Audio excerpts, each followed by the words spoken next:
저와 여러분이 다 어린 시절을 지내고 이렇게 어른이 됐습니다.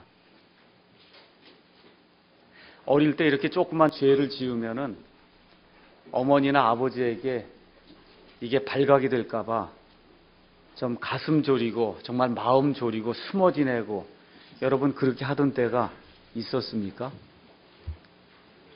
대답이 많지 않은 거 보니까 아마 저만 그랬던 것 같은데, 굉장히 아버지가 엄하고 그래서 무언가 하여튼 조그만 걸 잘못하고 그러면 집에 들어가지도 못하고 숨어 지내고 뭐 이러던 때가 제게 있었습니다.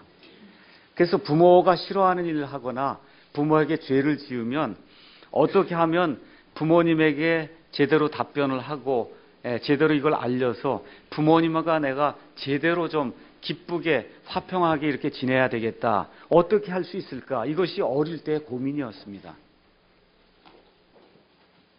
지난 몇 주 동안 성경 전체를 통해서 하나님은 어떤 분이신가, 우리 사람은 어떤 존재인가, 이런 것들을 이렇게 살펴봤습니다. 그러면서 우리가 어떠한 결론에 이르렀냐 하면, 모든 사람이 죄를 지어 하나님의 영광에 이르지 못한 그런 파산 상태에 있다, 그렇게 이야기를 했습니다. 근데 하나님이 원하시는 하나님의 그 영광의 소망에 참여하기 위해서는 우리 모두가 하나님의 본성에 참여하는 자가 되어야 된다, 그렇게 말씀드렸어요. 그러니까 다시 말씀드려서, 죄를 짓고 아버지 어머니가 무서워서 피하면서 어떻게 아버지하고 어머니하고 평화스러운 그러한 관계를 맺을까 고민하는 그와 같은 아이들처럼, 정말 양심이 살아있는 그런 사람이라고 하면 왜 내가 이렇게 죄 가운데 살면서 이 죄 문제로 인해서 이렇게 고통을 받아야 되고, 그러면 이 죄로 인해서 내가 하나님과 올바른 그런 교제를 하지 못하는데 어떻게 내가 하나님과 화평한 그런 관계를 이루고 하나님이 기뻐하는 그런 삶을 내가 살 수 있을까? 양심이 부드러운 사람이라고 하면 누구나 다 그와 같은 것들을 아마 생각을 할 겁니다. 그래서 오늘은 그런 관점에서 성경을 찾아보니까 이 성경 66권에 나와 있는 그런 내용이 어떤 사람들에 대한 내용이냐 하면, 이 죄 문제 때문에 내가 너무 고민이 되는데 어떻게 이 죄 문제를 내가 해결을 하고 하나님과 화평한 그와 같은 삶을 살 수 있겠는가, 그 사람들의 절규와 아픔과 고민과 그 사람들을 향한 하나님의 해결책이 이 성경 66권 안에 들어있다, 그 얘기입니다. 지금부터 약 4,000년 전에 동방에 욥이라고 하는 그러한 아주 부자가 있었어요. 의인이 있었습니다. 그런데 어느 날 갑자기 자기가 어떤 잘못을 저지르지 않았는데도 불구하고 자기의 자녀들이 다 죽게 되고 자기가 가지고 있는 모든 재물을 다 잃게 되면서, 그래서 심지어 자기 아내마저도 자기를 저주하는 이와 같은 상태가 이렇게 발생하고, 맨 마지막에 가서는 온 몸에 종기가 나서 그래서 옷도 입지 못하고 기와장으로 이걸 푹푹 긁으면서 재 가운데 앉아서 옆에 있는 그 친구들의 위로를 들려고 하는데, 친구들이 먼 곳에 와서 위로는 하지 못하고 뭐라고 얘기합니까? 내가 악을 행했기 때문에 하나님께서 너를 이렇게 심판하시는 거지, 하나님은 의로운 사람은 이렇게 하지 않는다. 그러니까 욥이 얼마나 안타까웠겠어요. 자기가 아무리 생각을 해봐도 무언가 잘못한 것이 없는데 왜 내게 이와 같은 어려움이 생기는가. 그래서 욥기 안에는 많은 질문들이 있습니다.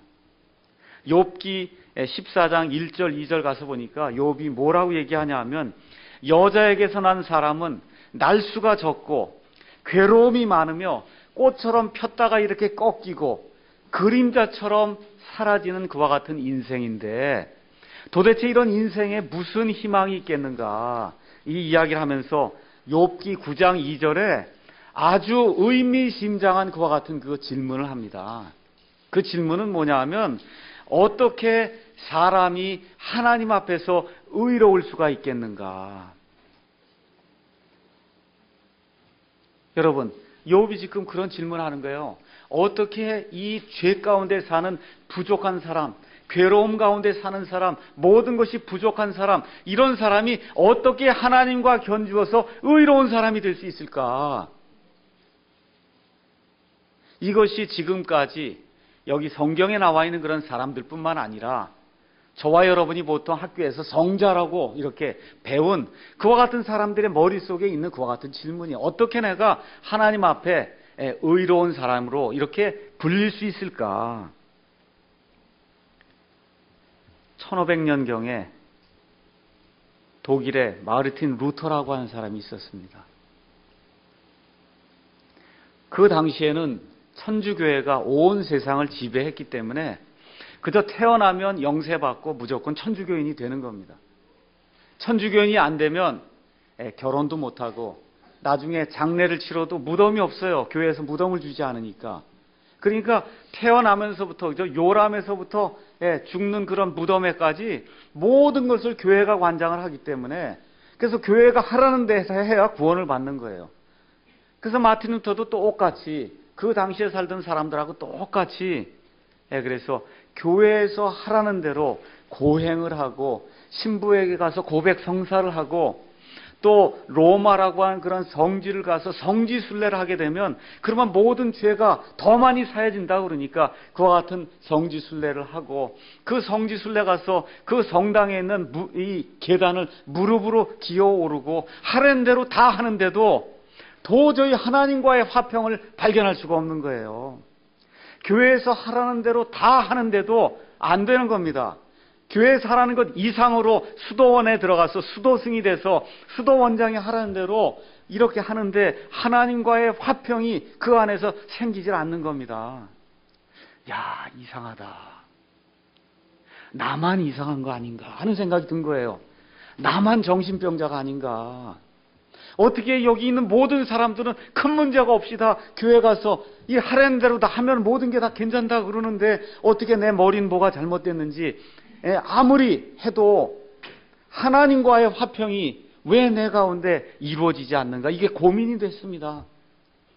그래서 하나님과의 화평을 발견하지 못한 채 수도원 생활을 마치고 나서 교수가 돼서 신학교 교수가 돼서 그래서 신학교에서 하나님의 말씀을 가르치는 그와 같은 일을 하다가 1515년 가을에 마틴 루터는 자기 앞에 있는 그 학생들을 가르쳐야 되니까 성경을 읽어야 될 거 아닙니까? 그래서 어느 성경을 읽게 됐냐 하면 로마서 1장에 있는 16절과 17절에 있는 말씀을 읽게 됐습니다. 내가 그리스도의 복음을 부끄러워하지 아니하노니 이는 그 복음이 믿는 모든 자를 구원하게 하는 하나님의 권능이기 때문이라. 먼저는 유대인에게요. 그 다음으로는 그리스인에게로다. 이 복음에는 하나님의 의가 믿음에서 믿음까지 계시되어 있나니 이것은 기록된 바 의인은 믿음으로 말미암아 살리라 함과 같으니라 라고 하는 이 말씀을 읽고 강의를 하는데 그의 머릿속에 섬광이 비치기 시작했어요. 이거구나.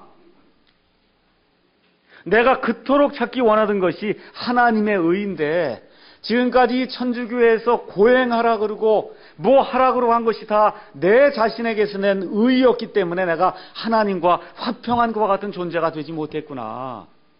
그래서 이 복음에는 하나님의 의가 믿음에서 믿음까지 첫 번째 구원받은 사람도 믿음으로 구원받고 맨 마지막에 구원받는 사람도 믿음에서 믿음까지니까 그 믿음으로 구원받고 한 사람이 구원받을 때 처음 시작도 믿으며 중간도 믿으며 맨 마지막에 죽을 때까지도 믿음이구나. 그래서 이 믿음이라고 하는 거 하나님의 의가 믿음에서 믿음까지 계시되어 있어서 하나님이 기뻐하는 사람, 하나님의 화평을 얻는 사람, 다시 말해 성경이 의인이라고 하는 사람은 믿음으로 말미암아 사는구나. 이거를 알게 됐습니다. 그래서 마틴 루터가 그때부터 죽을 때까지 복음을 선포하면서 거의 매일같이 선포한 그 복음의 내용이 뭐냐? 이신칭의라는 거예요. 믿음으로 의롭게 된다. 하루도 빠지지 않고 사람들이 모이면 믿음으로 의롭게 된다만 선포했습니다. 믿음으로 사람이 의롭게 된다. 그래서 성경의 총 주제를 한 가지로 이야기하라. 그렇게 이야기하면 사람이 하나님 앞에서 어떻게 의로운 존재가 되느냐. 성경이 그걸 가르쳐 주는 겁니다. 그래서 오늘은 죄인을 의롭게 하시는 하나님이라고 하는 그와 같은 제목을 가지고 하나님께서 어떤 방법으로 사람을 의롭게 하시고 사람을 의롭게 한다는 것이 도대체 무엇이며 사람이 하나님 앞에서 의로운 존재가 되면 그러면 어떤 일이 우리 가운데 생기는가 성경 말씀을 통해서 한번 상고해보는 그런 시간을 갖도록 하겠습니다. 의롭게 된다, 이거를 우리가 한자어로는 칭의라고 그럽니다. 칭의, 의롭다고 불러주는 거다, 그런 뜻이에요. 자, 그러면 제가 정의를 말씀드릴 테니까 이 정의를 잘 아셔야 오늘 예배당 문턱을 나갈 수가 있습니다. 정의, 뭐냐? 예수님만을 신뢰하는 죄인을 하나님께서 의롭다고 선언해 주시는 은혜의 행위가 칭의예요. 다시 한번 제가 말씀드릴게요. 오직 예수님만을 신뢰하는 그 죄인을 하나님께서 너는 의로운 자라고 선언해 주시는 은혜로운 하나님의 행위를 우리 성경에서는 칭의라 그럽니다. 칭의. 왜 그렇게 하느냐? 모든 사람이 죄를 지어서 하나님의 영광에 이르지 못했기 때문에 하나님의 본성을 가지고 있지 못해요. 그래서 하나님께서 이 칭의라고 하는 이러한 행위를 통해서 너는 나하고 같이 살 수 있는 존재다라고 선언을 해주시는 거예요. 이해하시겠죠? 그래야 같이 하나님하고 영원히 살 수 있는 거예요. 하나님과 저희가 이와 같은 칭의가 없으면은 하나님하고 같이 살 수가 없어요. 하나님은 죄악을 미워하기 때문에 죄만 보면 하나님의 공의가 발동해서 하나님의 진노가 그 안에 떨어지기 때문에 그래서 하나님의 의를 힘입지 않고는 살 수 있는 사람이 아무도 없습니다. 그래서 칭의라고 하는 것은 하나님이 보내주신 해결책 우리 주 예수 그리스도 오직 그분만을 내가 주님이여 구원자로 신뢰합니다 하는 그 사람에게 하나님께서 그래 너는 나의 의를 소유한 의인이다 라고 하나님이 선언해 주시는 그와 같은 행위를 우리가 칭의다 그렇게 이야기하는 겁니다. 자, 그러면 칭의는 첫 번째 법적인 행위예요. 법적인 행위입니다. 다시 말씀드려 예수님을 믿는 순간에 하나님이 법정에서 꽝꽝꽝 하고 이 의사봉을 내려치시면서 이 사람은 오늘부터 의인이다라고 선언해 주시는 그와 같은 행위입니다. 한번 물어볼게요. 그럼 칭의는 일생에 몇 번 발생할까요? 몇 번 발생해요? 한 번 발생하는 겁니다. 칭의는 법적으로 하나님이 의사봉을 들어 꽝꽝꽝 하고 내려치는 거는 일생에 한 번 발생하는 거예요. 한 번. 근데 또 하나 잘 들으셔야 돼요. 칭의는 사람들을 의롭게 만들지 않아요. 의롭게 하나님이 의롭다고 선포는 했지만 그 의롭다고 하는 그런 선포를 받은 사람이 그날부터 말 그대로 성인이 되는 게 아니다 그 얘기예요. 여러분 잘 이해하세요.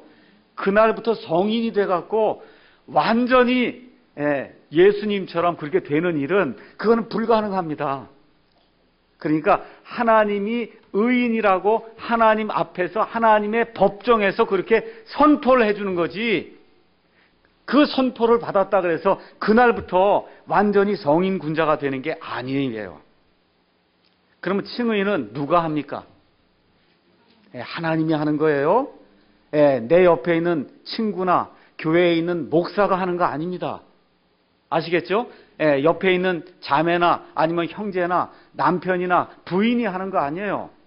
칭의는 오직 하나님이 하나님의 법정에서 하나님의 의사봉을 들고 하나님이 하나님 앞에서 의롭다고 선포해 주시는 겁니다. 근데 또 어떤 분들이 잘못 생각하는 분들이 있어요. 아, 목사님이 받은 칭의는 내가 받은 칭의보다 조금 더 이렇게 수준이 좀 높은 게 아닌가 이렇게 생각하는 분이 있습니다. 안 그래요? 칭의는 모두에게 동일합니다. 그러니까 하나님이 의롭다고 선포하는 그 면에 있어서는 저 아이나 아니면 노인이나 목사나 교회 오래 다닌 사람이나 교회 오래 다니지 않은 사람이나 하나님이 너는 의로운 존재라고 이렇게 칭의를 이걸 주실 때는 모두가 다 동일한 하나님의 의를 받는 거예요. 이해하시겠죠? 하나님의 의가 이만큼 있는데 목사는 이만큼 받고 집사는 이만큼 받고 교회 헌금 많이 하면 이만큼, 이런 거 아니다 그 얘기입니다. 아시겠죠? 받으면 다 어떻게 받아요? 하나님의 의를 통째로 받는 거예요. 아이가 나이가 많든지 적든지 사람이 빈부 귀천 여하에 상관이 없이 하나님의 의를 받으면 하나님의 의를 충만하게 통째로 단 한 번에 받는 겁니다. 그러니까 칭의는 과정입니까? 아니면 한 번의 행위입니까? 평생토록 칭의 받는 거예요? 아니면 칭의는 한 번 딱 이루어지는 거예요? 한 번 이루어지는 거예요. 칭의는 하나님께서 예수님만을 믿겠다고 하는 그 사람에게 단 한 번 그의 일생을 통해서 단 한 번 의사봉을 잡고 너는 의로운 자다라고 하나님이 그렇게 선언을 해주는 겁니다. 두 번째, 칭의는 변하질 않아요. 다시 말씀드리면 한 번 의롭게 되면 영원히 의로운 겁니다. 사람이 무엇라고 하든 내가 무슨 죄악을 지었든 상관이 없이 하나님 보실 때에는 그 사람은 영원 무궁토록 의인입니다. 이거 잘 들으셔야 돼요. 그렇다 그래서 죄를 마음대로 지라는 얘기 아닙니다. 로마서에서 뭐라 그러면 우리가 죄 가운데 거할 수 있느냐? 은혜가 풍성하게 하려 우리가 죄 가운데 거할 수 있느냐? 하나님께서 금하시느니라. 결코 그럴 수 없습니다. 그럼에도 불구하고 우리가 죄를 져요. 그러니까 하나님 앞에서는 의인이 되면 영원토록 의인이 되는데 육신의 몸을 입고 있기 때문에 이 땅에서는 죄를 짓게 되는 그것이 사람이다. 그러니까 의인, 칭의가 나오면 해병대 생각하시면 되는 거예요. 한 번 해병이면 영원한 해병이다. 이게 그러잖아요. 이 세상에 있는 해병대도 한 번 해병되면 영원한 해병대인데 하나님은 의롭다고 했는데 그게 어느 날 기분이 좋으면 의롭고 내가 기분이 나쁘면 의인이 아니었다. 이렇게 왔다 갔다 이런 건 없다. 그 얘기입니다. 아시겠죠? 그래서 하나님 편에서 우리의 죄 문제는 예수님을 내 개인의 구원자로 영접하는 바로 그 순간에 그 죄 문제는 영원 무궁토록 단 한 번에 완전하게 해결이 된 겁니다. 그래서 하나님이 너는 의인이다 그렇게 선언을 해주신 거예요. 자, 칭의하고 중생은 조금 다릅니다. 잘 들으세요. 물론 칭의와 중생이 동시에 생기는데 중생, 거듭난다, 다시 태어난다, 이거는 새로운 생명을 주는 거예요. 근데 칭의는 하나님 앞에 설 수 있는 신분을 주는 거예요, 우리에게. 아시겠죠? 거듭나는 일은 우리에게 생명을 주는 것이고 하나님이 너는 의롭다 이렇게 하는 건 하나님 앞에 설 수 있는 신분을 주는 거예요, 우리에게. 그러니까 애가 이제 오늘 태어났잖아요. 우리 의진이가. 이렇게 태어나면 생명을 받고 태어나잖아요. 또 어떻게 돼요?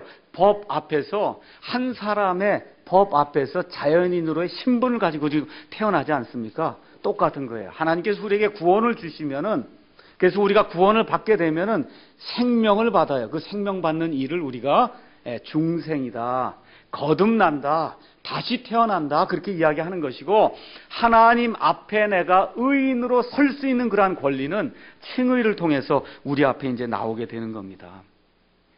또 그런 차원에서 용서와 칭의는 조금 달라요. 용서는 죄들을 용서하는 거거든요. 그 죄들의 용서는 사는 가운데 우리가 죄를 지을 때마다 하나님이 용서해 줘요. 그렇게 되는 거거든요. 칭의는 한 번에 끝나는 겁니다. 칭의는 한 번에 끝나는 거예요. 다시 말씀드려서 칭의라고 하는 것은 하나님이 우리의 모든 죄, 다시 말씀드릴게요. 모든 죄예요. 태어나면서부터 죽을 때까지 지은 죄, 지금까지 지은 죄와 지금 짓고 있는 죄와 앞으로 지을 모든 죄를 하나님이 단 한 번에 영원토록 완전히 해결해 놓으신 그와 같은 일순간의 그 행위를 칭의라고 우리가 이야기하는 겁니다. 제가 여러 사람들이 이제 책을 읽는데 오늘 이 칭의 부분을 읽으면서 위얼스비 목사님이 이렇게 적어놓은 그와 같은 글을 읽고 그래서 많은 은혜를 받았어요. 그래서 이제 그런 것들을 정리를 하면서 거기에 좋은 예가 나와 있어서 여러분에게 이제 말씀을 드리려고 합니다. 여러분 자동차 좋아하십니까? 아마 우리 자매님들은 뭐 이것 하나 저것 하나 뭐 다 같지 않냐 이렇게 이제 생각을 하지만 아마 우리 형제님들은 차가 이게 어떻고 저게 어떻고 좋은 차가 어떻고 이제 얘기할 거예요. 저도 차를 굉장히 좋아합니다. 우리 학생들 학교에서 가르치면 이 다음에 전공하거든 BMW 740 시리즈 하나 교수님께 가져오면 좋은 일 하는 거다. 이렇게 이제 얘기하거든요.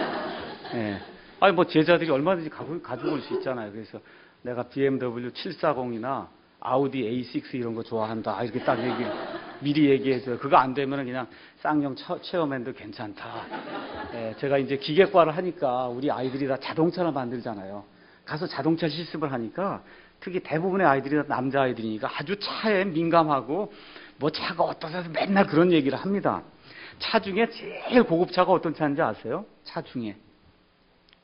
롤스로이스라고 하는 비행기 제작하고 하는 그런 회사에서 만든 롤스로이스에서 만든 차가 있습니다. 모르겠어도 아마 5억에서 10억은 넘어갈 거예요. 그런 차가. 자, 어떤 사람이 영국 사람인데 이 롤스로이스 차를 몰고 여러분 영국하고 불란서 사이에 해저 터널이 있는 거 아시죠? 그 해저 터널을 타고 프랑스 지역으로 이제 넘어왔습니다. 휴가를 맞아갖고 넘어왔어요. 근데 이 엄청나게 비싼 돈을 주고 산 이 롤스로이스가 고장이 나서 움직이질 않는 겁니다. 그 일반 차라에 어디 옆에 서비스 센터에 가서 이렇게 고칠 수가 있는데 이건 고칠 수가 없잖아요. 그래서 전화를 했어요. 전화를 했더니 금방 비행기를 가지고 그 서비스맨이 거기까지 날아온 거예요. 그래가지고 차를 다 고쳐주고 그래서 이제 여행을 잘 마치고 다시 이제 영국으로 돌아간 겁니다.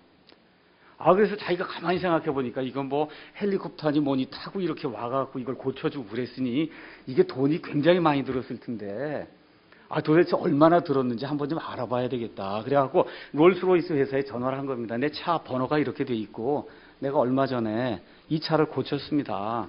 이 차 그 견적이 얼마나 나왔습니까? 고친 견적이. 그래서 잠깐만 기다리십시오 하고 그 사무원이 이야기를 하더니 성함이 누구시라고요? 차가 번호가 몇 번이라고 다 묻더니 다시 돌아온 거예요. 그러더니 뭐라고 얘기하냐면 선생님, 우리 기록에는 선생님 차를 고친 기록이 없습니다.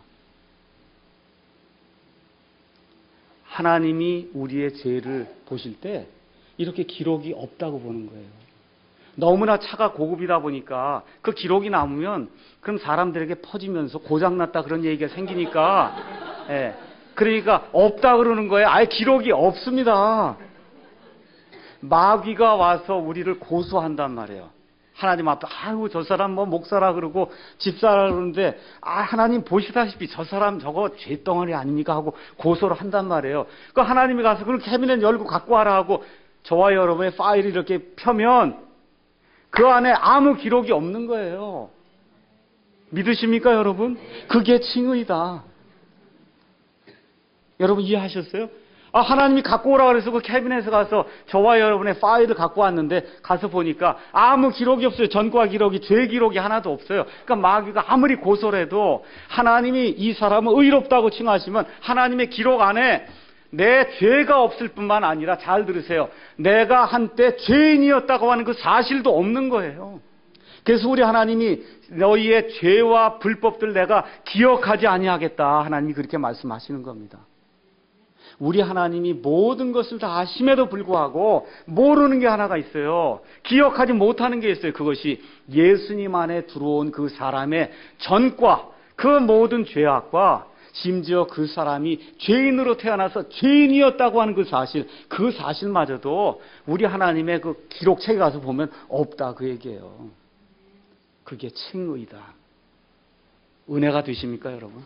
그래, 이게 예수 믿을 때 예수님이 우리에게 입혀주시는 그런 칭의예요. 그럼 어떻게 칭의가 이루어지냐? 첫 번째 로마서 3장 24절 거기 가서 보니까 우리가 하나님의 영광에 이르지 못했는데 그리스도 예수님 안에 있는 구속을 통해 예수님이 희생을 드려갖고 그래서 우리를 물러왔단 말이에요. 세상 권세 아래 있는 자에게서 우리를 물렀습니다. 그래서 어떻게 됐어요? 하나님의 은혜로 값없이 의롭게 되었느니라. 여러분, 칭의를 돈 주고 살려고 하면 그 불가능한 거 아시죠? 불가능해요. 고행을 통해서 사는 거 불가능합니다. 재물을 통해서 살려고 하는 거 불가능해요. 어떻게 해요? 값없이 얻는 거예요. 값없이. 값없이가 다른 데 가서 보면 이유 없이 그렇게 번역이 돼 있어요. 이유 없이. 우리 리네타 자매가 여기 이제 와 있잖아요. 그래서 리네타 이제 오길래 제가 얘기했어요. 우리 집에 있는 동안에 너 한국에 오면 한국 사람들이 너 굉장히 좋아할 거다. 그래서 왜 그러냐 그래서요. 아, 이유 없이 한국 사람들 미국 사람 좋아한다. 네. 제가 몇 차례 얘기했거든. 보세요. 일본 사람이나 한국 사람은 미국 사람은 그냥 무조건 좋아해요. No reason. 이유가 없어요. 아시겠죠? 하나님이 저와 여러분을 이렇게 의롭다고 칭해 주시는 것도 무슨 이유가 없어요. 뭐만 하면 돼요? 예수님, 하나님이 마련해 놓으신 그 해결책, 예수님만 신뢰하면 하나님이 이유 없이 우리를 의롭다고 해준다. 그런 뜻이에요, 이게. 하나님의 은혜로 되니까 내 행위와 상관이 없이 되는 거다. 그 얘기입니다. 일을 하지 않아도 거저주시는 거, 나와 상관없이 내 행위와 상관없이 100% 거저주는 것이 하나님의 이 칭의다. 성경이 그렇게 얘기하는데 더 중요한 게 있어요. 로마서 4장 5절 보겠습니다. 4장 5절 가서 보니까 일을 하지 아니할지라도 경건치 아니한 자를 의롭다 하시는 이를 믿는 자에게는 그의 믿음을 의로 여기시느니라. 잘 들으세요. 하나님이 어떤 사람을 의롭다고 칭하십니까? 경건치 아니한 자, 죄인, 죄 가운데 사는 사람, 죄덩어리를 의인이라고 칭해준다. 그런 얘기예요. 그러니까 저와 여러분이 하나님 앞에서 하고 나는 이 정도면 됐겠거니 하고 이런 사람은 칭의를 못 받습니다. 내가 대통령이다 그러고 뭐 추기경이라 그러고 하고 하나님 앞에 고개 뻣뻣이 이렇게 들고 나가면 그래 그러면 지옥으로 가라고 하나님이 불못을 그냥 집어넣거든요. 뭐 아주 간단한 거. 하나님의 법칙은 뭐 여기 경건치 아니한 자, 영어로 ungodly라고 써 있어요. godly는 제가 몇 번 얘기했죠. 하나님을 닮는 것이 godly예요. 갓에다가 ly가 붙은 거예요. 그러니까 ungodly는 하나님을 닮지 않은 자, 하나님이 하나님을 닮지 않은 자를 의롭다 하시는 거예요. 이게 얼마나 큰 은혜입니까? 저와 여러분이 하나님 닮지 않았잖아요. 죄덩어리잖아요. 불법 덩어리잖아요. 맞습니까? 그렇지 않은 자를 하나님이 의롭다 하신다. 그 얘기예요. 이게 그 은혜다. 그 얘기입니다. 이게 은혜예요. 맞죠? 예, 내 가운데 내 안에 무슨 선한 것이 있어갖고 내 힘으로 의롭게 되면 그럼 하나님 앞에 자랑할 것이 있지만 우리 하나님 앞에는 하나님과 도저히 같이 지낼 수 없는 이와 같은 이런 사람을 하나님이 그래 너 믿음을 보고 내가 너를 의롭게 해주마 하고 하나님이 그렇게 해준다. 그 얘기입니다. 그 다음에 또 어떻게 하냐. 3장 28절 가서 보니까 그러므로 우리가 결론을 내리노니 사람은 율법의 행위와 상관없이 믿음으로 이렇게 되니라. 믿음으로 된다. 그 얘기예요. 그래서 우리 기독교는 은혜와 믿음을 이야기하는 거예요. 은혜와 믿음. 이 세상의 모든 종교는 내가 이걸 해야 된다, 저걸 해야 된다, 뭘 해야 된다. 그게 뭐예요? 율법과 행위. 이 법을 지켜야 된다는 거예요. 법을 지켜야 된다. 그것이 율법과 행위입니다. 근데 로마서 3장 20절에 율법을 지켜서 내 행위를 가지고 구원받을 자는 이 세상에 한 사람도 없다. 성경이 그렇게 이야기하는 겁니다. 그 율법이 하는 일이 무엇이냐? 우리 사람이 이와 같은 죄악된 모습을 보고 우리를 예수님께로 인도해주는 그와 같은 역할을 율법이 한다. 성경이 그렇게 이야기하는 겁니다. 그럼 어떤 믿음이냐? 어떤 믿음이라 그래요? 우리 주 예수 그리스도를 믿는 그 믿음. 이 땅에 우리 예수님이 계실 때 그 예수님이 아버지 하나님을 향해서 가지고 있던 그 믿음, 그 믿음의 창시자가 우리 예수님이신데 우리의 믿음이 바로 그런 믿음이 돼야 된다. 성경이 그렇게 이야기하는 거예요. 오직 예수 그리스도. 다른 건 없어요. 이 세상에 우리에게 칭의를 줄 수 있는 그와 같은 존재는 하나도 없다. 그 얘기예요. 우리 어르신들 한번 좀 저 좀 보세요. 다시 한번. 네. 보세요. 누구만 통해서 구원받아요? 오직 예수만 통해서 되는 거예요. 부처 통해서 되고 뭐 마더 테레사 되고 그런 거 없어요. 성경에는. 오직 누구 통해서만 됩니까? 예수 그리스도, 우리 주님만 통해서 구원이 이루어지는 거예요. 다른 것도 된다고 얘기하면 그거 믿으면 불못에 들어갑니다. 오직 예수님만 통해서 되는 거예요. 그 다음에 로마서 5장 9절에 가서 보니까 로마서 5장 9절 어떻게 사람이 의롭게 되느냐? 우리가 그분의 피로 말미암아 의롭게 된다. 성경이 그렇게 이야기하는 겁니다. 그분의 피로 말미암아. 잘 들으세요. 이건 무슨 얘기냐 하면 하나님이 이와 같은 은혜를 우리에게 거저 주시지만 사람 편에선 거저지만 하나님 편에서는 하나님이 가장 소중하게 여기는 것을 희생하셨다. 그 얘기예요. 하나님 아버지에게 가장 소중한 것이 뭐냐? 아들 하나님이거든요. 그 아들 하나님을 희생하셔서, 그래서 그 아들 하나님의 그 희생의 그 보혈의 피로 말미암아 저와 여러분이 거저 구원을 얻는다. 성경이 그렇게 이야기하는 겁니다. 그저 하나님이 난 너 죄 눈 감아줄게 알아서 해라 그러고 하나님이 아무 조치도 취하지 않고 그래 넌 의롭다. 하나님이 그렇게 하지 않는다 그 얘기예요. 하나님이 아낌없이 자기의 아들까지 내어주시면서 우리를 사랑하셨기 때문에, 그래서 예수님의 피를 의지하게 될 때 우리가 예수님의 그 믿음으로 말미암아 우리가 의인이 되는 겁니다. 자, 그러면 칭의의 결과가 어떤 것이 있냐? 로마서 오늘 읽었으니까 5장 가서 보겠습니다. 로마서 5장 1절 2절 가서 보니까, 그러므로 우리가 믿음으로 의롭게 되어 우리 주 예수 그리스도를 통해 하나님과의 화평을 누리는도다. 개역성경엔 우리가 누리자 이랬거든요. 누리긴 뭘 누려? 예수님 안에 있으면 이미 누리는 거예요. 지금 이 시간에 구원받는 그 순간부터 누리는 거지 앞으로 누리는 거 아니에요. 어떤 화평을 누려요?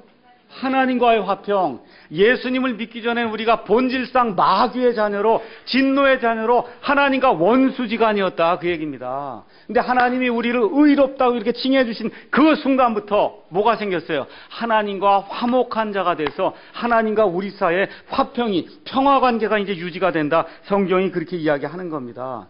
그래서 예수 믿기 전에는 우리의 말과 행동과 생각과 하는 모든 것이 다 하나님을 기쁘게 하지 못하고 본질상 진노를 받을 수밖에 없는 그와 같은 상황에 있었는데, 우리가 예수님만을 신뢰하게 될 때, 우리가 두 손을 바짝 들고 우리는 못합니다 하고 하나님 앞에 나아가게 될 때, 그때 하나님께서 너와 내가 이제는 화평한 그러한 관계를 맺게 되었구나. 더 이상 원수지간이 아니구나 하고 너는 내 아들이구나, 너는 내 딸이구나 하고 받아주시는 그와 같은 일이 일어난다 그 얘기입니다. 또 로마서 5장 2절에도 가서 보니까 또 우리가 그분을 통해 지금 서 있는 이 은혜 안에 믿음으로 들어감을 얻었다는 거예요. 이게 들어가면 원래 영어로는 access라고 하는 것이 명사형으로 되어 있습니다. 어디에 들어가요? 은혜 안에 들어감을 얻었다는 겁니다. 그러니까 처음에 구원받을 때도 믿음으로 이렇게 해서 구원을 받고, 구원받은 이후에도 우리의 삶 속에서 얼마나 어려운 일이 많이 있어요. 그럴 때마다 때를 따라 돕는 그 우리에게 주시는 그와 같은 은혜를 얻기 위해서 그 은혜의 왕자 앞에 우리가 매일같이 기도하고 하나님 앞에 나아가야 되잖아요. 그렇게 될 때 하나님이 너는 내 아들이고 너는 내 딸이기 때문에 이 은혜 안에 마음대로 들어와라라고 하나님이 허락해 주시는 그와 같은 은혜를 우리가 받았다 그 얘기입니다. 그래서 기도할 수 있는 거예요. 그래서 우리 아버지를 놓고 아바 아버지라고 부를 수 있는 그와 같은 권세를 우리에게 하나님이 허락해 주셨다. 성경이 그렇게 이야기하는 겁니다. 우리 아이들이, 여기 동화도 있고 혜지도 있고, 우리 아이들이 부모에게 벌벌벌벌 떨면서 나가는 애들이 있어요? 있어요? 없어요? 없죠? 없습니다. 북한에 있는 저 김정일 수령 아버지한테만 이렇게 벌벌 떨고 나가는 거지 없어요. 정상적인 가정과 정상적인 우리가 섬기는 그 하나님 아버지께 벌벌벌벌 떨고 나가는 그런 아들, 딸이 어디 있습니까? 근데 그게 왜 이루어졌다고요? 하나님이 우리를 의롭다고 선언해 주셨기 때문에, 그래서 그 순간부터 우리가 하나님을 우리의 아버지로 모시고 그러고서 살게 되면서 그런 일이 일어났다 그 얘기입니다.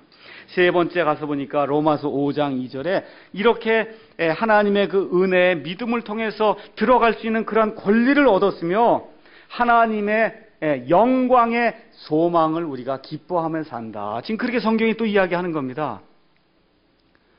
여러분 어떤 소망으로 사세요?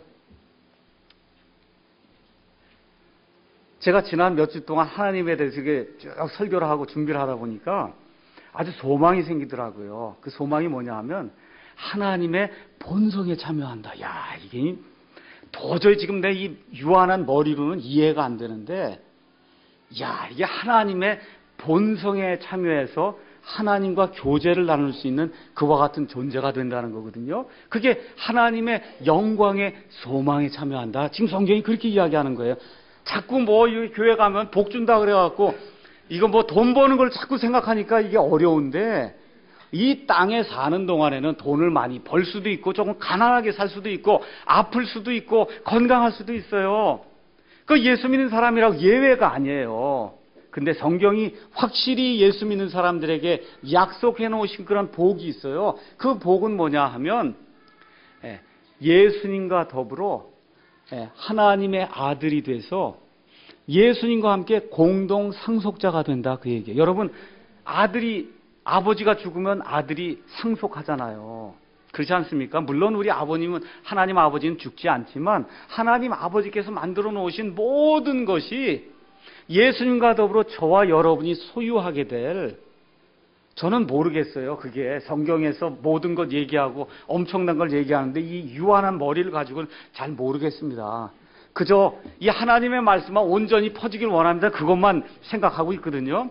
근데 하나님께서 우리에게 주신 그와 같은 것들은 고린도전서에 뭐라 그랬어요? 하나님께서 자기를 사랑하는 자들을 위해서 예비해 놓으신 것들은 눈이 보지 못하였고 귀가 이 속에, 귀 속에 들어가 본 적이 없다는 거예요. 사람이 아무리 얘기를 해도 하나님이 예비해 놓은 그런 것들을 본 사람도 없고 들어본 사람도 없다, 성경이 그렇게 이야기하기 때문에 제가 뭐 감히 어떻게 상상을 하겠습니까? 될 줄로 믿습니다 하고 하나님께 그냥 영광 돌리고 사는데, 그 중에 제일 큰 것이 뭐냐? 하나님의 본성에 참여한 자가 된다는 거예요. 이러한 소망을 가지고 이 칭의를 받은 이후에 우리가 살게 된다.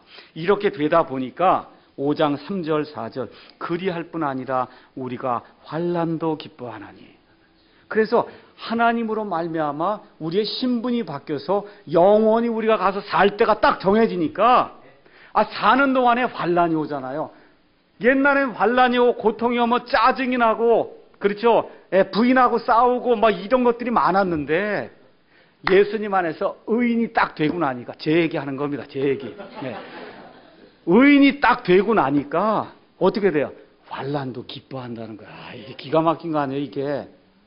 맞죠? 삶의 태도가 바뀐다는 거예요. 역경과 고난이 옛날엔 나를 얽어맺는 그런 줄이었는데 그 역경과 고난이 오히려 나의 인품과 나의 성격을 향상시킬 수 있는 그와 같은 보약으로 우리에게 작용을 하더라, 그런 얘기입니다. 그래서 보는 눈이 달라진다, 그 얘기예요. 그래서 악한 환경 자체가 사람의 인품을 자라게 하진 못하는데 그리스도 안에서 칭의를 받아서, 그래서 하나님 앞에서 의로운 자가 되니까 우리가 많이 살아야 7, 80 아닙니까? 그러니까 여기에 소망을 다 두는 것이 아니라 앞으로 다가올 그 영광의 그 무거운 그 중한 것에 우리의 소망을 두다 보니까 이 땅을 사는 동안에 우리에게 다가오는 그러한 아픔과 그 다음에 시기와 질투와 고난과 이런 것들로 인해 우리가 이제는 어떻게 해요? 그런 모든 것들 기뻐한다, 그 얘기예요. 왜 기뻐하냐? 그 환난과 고통과 고난이 우리에게 인내를 가져다 주니까 인내할 줄 아는 사람, 성품이 온화하고 정말 모든 걸 참아낼 줄 아는 사람, 그런 사람이 된다, 그 얘기입니다. 그렇게 되니까 인내는 체험을 가져오고, 그래서 그 체험이 소망을 더욱더 굳건하게, 이 땅에서 내가 이렇게 어려워도 내 궁극적인 소망이 하나님께 있기 때문에 그 하나님을 향한 그 소망은 날이 갈수록 점점 더 견고해지는 그와 같은 일이 이 칭의를 통해서 우리 안에 나타난다. 성경이 그렇게 이야기하는 거예요. 그래서 이와 같은 이 성화의 과정을 통해서 우리 사도 바울이 우리에게 이야기한 것처럼 예수 그리스도께서 우리 안에 형성이 된다, 그 얘기예요. 그렇게 되니까 날이 갈수록 예수님처럼 생각하고 예수님처럼 말하고 예수님처럼 행동하는 그와 같은 일이 우리 가운데 나타나니까, 그러니까 정말 저 사람 그리스도인이구나 하는 것이 역경과 시련과 고난을 통해서 우리에게 보약으로 작용하게 될 때 그런 말들이 우리에게 다가온다. 성경이 그렇게 이야기하는 겁니다. 결론을 짓겠습니다. 인생의 목표는 다른 데 없어요. 하나님하고 화평하는 거예요. 하나님과의 화평이 없으면 아무리 돈이 많고 아무리 건강해도 아무 소용없어요. 잠잘 때 봐요. 다 고민하거든요. 내일 아침에 내가 일어날 수 있을까 없을까 맨날 그거 고민한다고요. 아무리 돈이 많아도 내가 어디 가야 될지 모르면 얼마나 불안하겠어요. 그렇죠? 그래서 인생의 가장 큰 목표는 하나님과의 화평을 누리는 거다. 여러분 어떠세요? 하나님과 화평 누리십니까? 지금 이 시간에 있습니까? 특별히 우리 노인분들에게 제가 묻고 싶습니다. 하나님과의 화평이 지금 이 시간에 있습니까? 이게 없으면 암만 교회 나와도 소용이 없어요. 그 화평은 누굴 통해 얻어요? 예수님, 우리에게 보내주신 그 예수님만을 통해 그 하나님의 은혜로 예수님을 믿는 그 믿음으로 그 다음에 예수님께서 흘려주신 그 갈보리 십자가의 그 보혈의 공로를 통해서만 우리가 이걸 누리는 겁니다. 여기 앞에 서서 설교를 하니까 아유 그냥 목사는 다 그냥 거저 거듭나는 거 아닙니까? 이렇게 생각하는 사람들이 있어요. 아유 저분 집사가 돼갖고 30년 교회를 다니고 예배당 건축하는데 20억을 냈으니까 뭐 저 사람이야 뭐 분명히 거듭났겠지, 의로워졌겠지, 이렇게 생각하면 안 됩니다. 1738년 5월 24일 날 그 당시 영국 성공회 목사로 있던 요한 웨슬레라고 한 사람이 회심하는 일이 생겼어요. 잘 들으세요. 누가 회심했다고요? 목사가 회심을 했단 말이에요. 요한 웨슬레가 옥스퍼드 대학을 다니면서 사람들을 모아갖고 청년들을 모아갖고 성경을 가르치고 그 열정이 넘치다 보니까 이거 안 되겠다. 우리 영국에서만 하지 말고 미국으로 가자 그래갖고 미국에 갔어요. 그 당시 무슨 자동차가 있는 게 아니니까 어떻게 했어요? 다 말 타고 다니면서 그냥 순회 전도를 다니고 가는 곳마다 복음을 선포하고 그리고 이제 돌아왔는데 배 타고 이제 영국으로 다시 돌아오는데 아니 도대체 내가 뭘 한 건가 이렇게 생각을 해보니까 구원의 확신이 없는 거예요. 이거 이러다가 내가 죽으면 어떻게 될 것인가 하니까 자신이 없어요. 이게 천국에 갈 것 같은 자신이 없는 거예요. 근데 갑자기 폭풍우가 치는데 배가 막 흔들리고 하니까 불안과 근심 때문에 죽게 된 거예요. 이거 이러다가 죽으면 내가 어떻게 될 것인가. 근데 그 옆에 있는 한 무리가 있는데 여긴 무슨 목사가 있는 것도 아니고 이 모라비안 교도라고 하는 것은 지금의 어떤 형제교회 모임처럼 그냥 이렇게 모여서 예배드리고 하는 그런 사람들인데 이 사람들 거기서 찬송을 부르는 거 아닙니까? 야, 이게 좀 뭔가 이상하구나. 이게 뭔가가 잘못됐구나.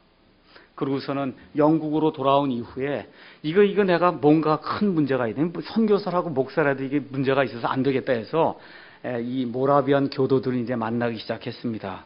그래서 1738년 2월에 요한 웨슬레가 자기 동생 찰스 웨슬레와 함께 피터 벨러라고 하는 모라비안 그 지도자를 이제 만나게 됐습니다.